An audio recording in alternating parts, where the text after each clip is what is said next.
Hey everyone, I just want to make a quick video about the Sig Sauer P320 X5 Legion. I carry it with the Romeo 3 XL. I've been carrying it for a little over a year and I have about 1,500 to 2,500 rounds through it with no malfunctions that weren't user created. This handgun has served me nicely. I have not had to draw it on anyone yet, thankfully. There have been some situations where I've had my hand on it. I carry it in a Crossbreed Super Tuck. The only modification I had to make was cutting a hole for the extended magazine release that comes on the competition version of the P320s, the extended mag release. I believe they also come on the M17s, but don't quote me on that. This has the tungsten infused polymer grip module and a Romeo 3 XL. Port cutouts on the slide and some very unique sights. I don't have the rear sights on it to show you the rear. And the only way to mount some of the larger Romeo series is through a Springer Precision base plate. I actually had to modify the base plate as well. I had to take a metal file to the back of it in order to actually seat it in here, and I don't think I can get it off now just because of how I had to hammer it in place. But it's on there. I have no intention of taking it off. The mag well is probably my favorite feature. It makes it real easy to just seat a magazine. It's in there. Probably one of my biggest gripes with this handgun, which is probably one of the smallest for anyone who's intending to carry this, is that the finish they used on the slide comes off a little easy when you holster. That holster wear right here along the lines is probably about from a month to 2 months of holstering it every day. And that's holstering it at the start of the day and unholstering it at the end of the day. Other than that, it wasn't coming out of the holster. And you see a little bit of scuffing on my red dot sight. That is from the clips that go onto my belt for my holster. But that's not an issue. I don't care.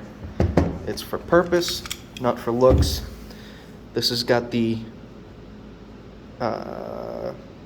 3 MOA, I believe. I have astigmatism in my eyes. If anyone else happens to have astigmatism, go for a smaller MOA, because if you don't happen to be wearing your glasses, that red dot sight happens to become a lot larger the brighter it becomes.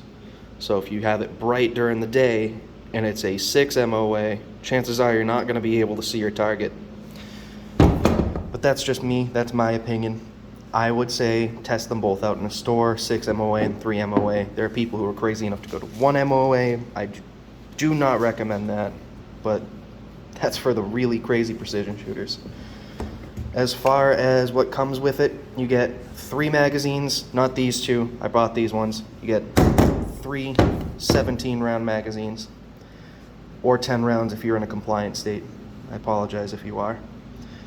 You get a 12-pound recoil spring and a 14-pound recoil spring.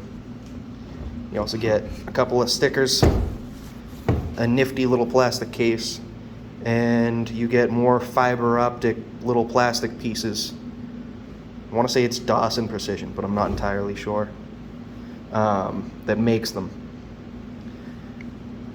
Pretty sure that's wrong. But either way, you get a green one and almost like a reddish, amber, orange-ish color. I wanted to change it to that, but I realized with this sight, unless you have suppressor height front sights, you're not going to be able to see it. And even then, this specific red dot does not come with the added standard rear sight iron sights that some come with. I've had no issues with this handgun whatsoever.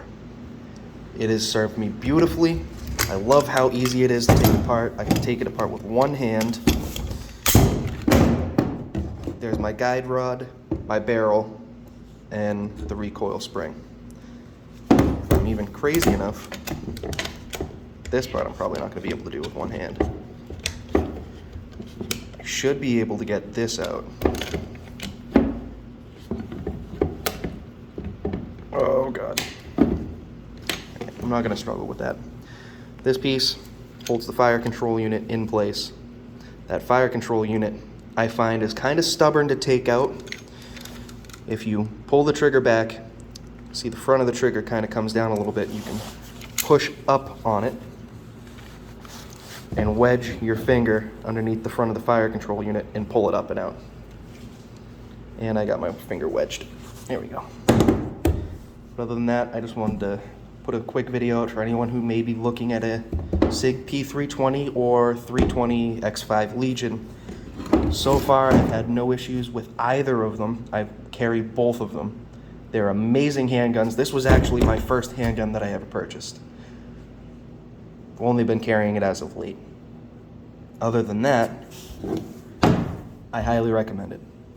It has been my go-to for every scenario, whether it be carrying in full formal attire or carrying in, a duty belt and combat gear, or just carrying, at work, working at a car wash.